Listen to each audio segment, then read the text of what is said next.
I recently wrote an article for HR.com and the future of well-being in the workplace. Here's a summary of the article. In my opinion, employee well-being is no longer a nice to have. It's a business imperative. Companies everywhere are realizing that fruit baskets and the occasional yoga at lunch session are not enough.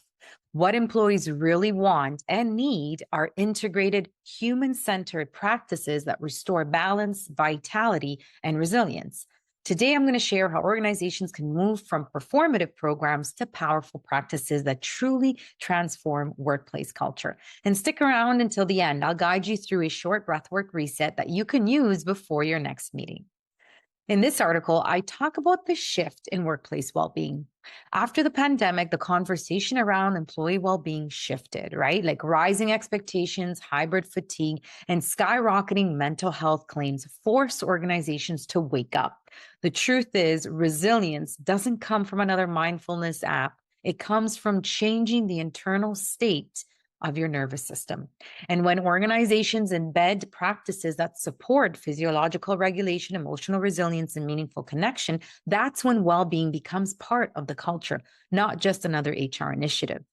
Let's look at some of the biggest trends shaping workplace well-being today.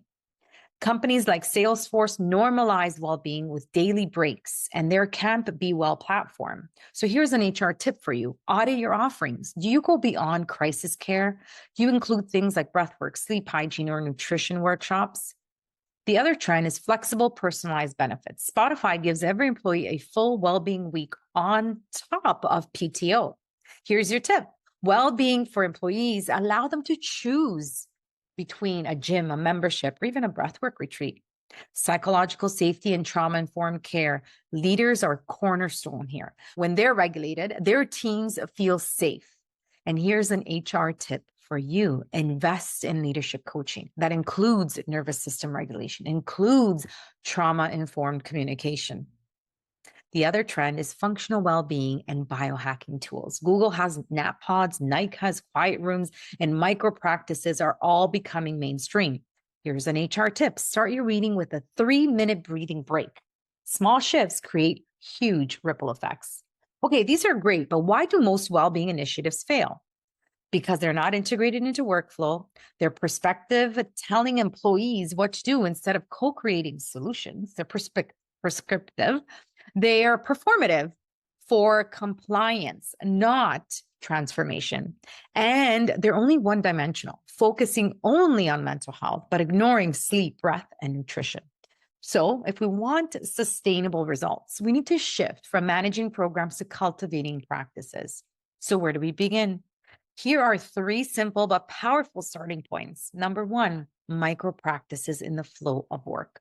Start meetings with breath work, schedule 5-minute well-being breaks, walk and talks, just embed it into your DNA. Number 2, leadership modeling and training.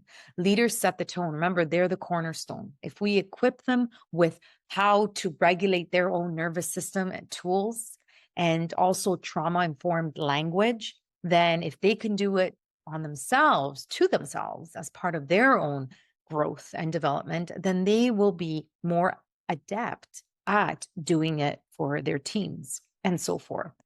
Number 3, self-care culture deck. So co-create a visual playbook with employees outlining how your organization lives their well-being daily. Imagine getting this at orientation, like a beautiful self-care playbook. I mean, I would love a company that would right off the bat tell me that these are the things we do for self-care. We value it. We live it. It's part of our DNA. The future of well-being will be integrated, personalized, and preventative. Trust me on this one. AI-powered personalization. So platforms like Virgin Plus tailor their actual nudges based on biometric data. So they look at their biometric data and then they create programs accordingly. Wearable and biofeedback. Things like Aura rings, Whoop bands, they provide real-time HRV, heart rate variability, and sleep insights. And again, we can actually create programs that are specifically tailored to these results, right? Because you will have access to these results. And how amazing is that? Knowing as an employee that my employer is creating programs that actually personalize what I need in terms of my well-being, whether it's physical, mental, emotional. Speaking of emotional, leadership, emotional regulation. So emotional intelligence would become a core competency, if it's not one already, tied to performance reviews. How incredible is this? I really, really want to encourage HR leaders to pitch this at the board table. Pitch it. See what is the feedback that you would get on this? Because when we tie the well-being as a competency, or emotional regulation as a competency, or trauma-informed communication as a competency to performance reviews, maybe not necessarily to salary, but at least to performance, then it's taken seriously. It's taken a lot more seriously. Employee-led well-being councils. Okay, so we are empowering. So instead of creating these programs from a white ivory tower that HR often is perceived to sit on, right? We are empowering grassroots cultural change. So we're asking the employees for their feedback. We're asking them to co-create these programs together. And that really, really is how you can sustain these changes. Time sovereignty and circadian rhythms. What does that even mean? Well, scheduling that honors human energy cycles and not just calendars. All right. And there is, in the article, I go into a little more depth and with references to amazing articles and a book as well about how we can do this. How can we follow our own natural cycles of sleep and energy and recovery within our workday? So we're doing a lot of the heavier mental cognitive tasks in the morning, and we're doing more of that collaborative teamwork in the afternoon.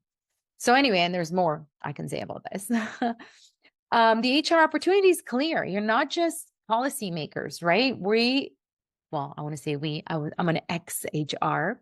So you are cultural architects. And when well-being becomes how you actually work and how work gets done, not just a benefit on the side, everyone wins. So yeah, read the article. Let me know what you think. I'd love to hear your feedback. And a lot of the pushback that I'm getting, not pushback, but feedback, is how sustainable or relevant is this to different businesses, right? And I actually had someone that has a construction company, and I said, you do what you can, right? You do what you can, what is in your control, even in terms of monetary, what you can do. Like maybe you don't have a budget like Spotify or Google or Nike, right? So you may not be able to allocate the same amount of budget to those activities or programs or initiatives, but everyone can do something. Any company can do something. And I can guarantee it.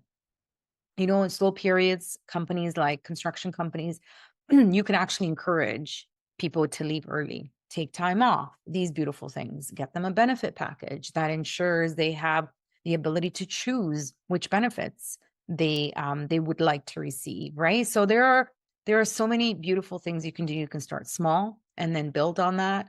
You can, just 5-minute breath work or 5-minute meditation before you start a meeting. Like you can embed all of these things before doing the bigger initiatives, right? Just to kind of see how to actually integrate it into your current practices.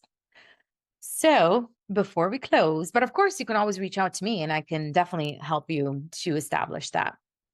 But just meet yourself where you're at. Don't overstretch it and don't underdo it, for sure, if you have the ability or the resources to do it. But just start. Just start.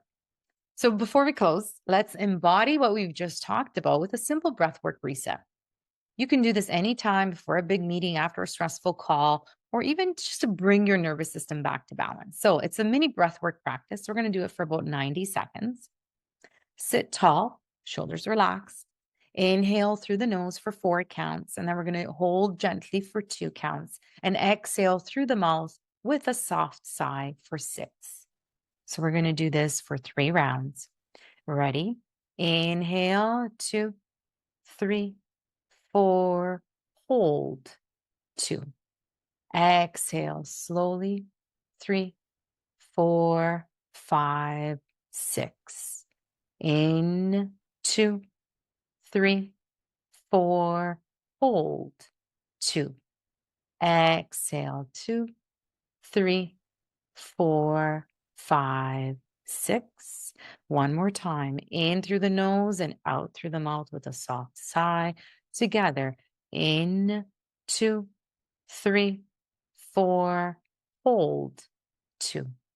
Exhale. 2, 3, 4, 5, 6. Notice how different you feel in just a few breaths. Imagine if this was the norm in your workplace, everywhere. That's the future of employee well-being. If you found this helpful, hit like, share this with a leader who needs to hear it, and subscribe for more insights and breathwork and holistic leadership. Until next time, keep breathing with intention and be sure to check the article in the link below. Ciao for now.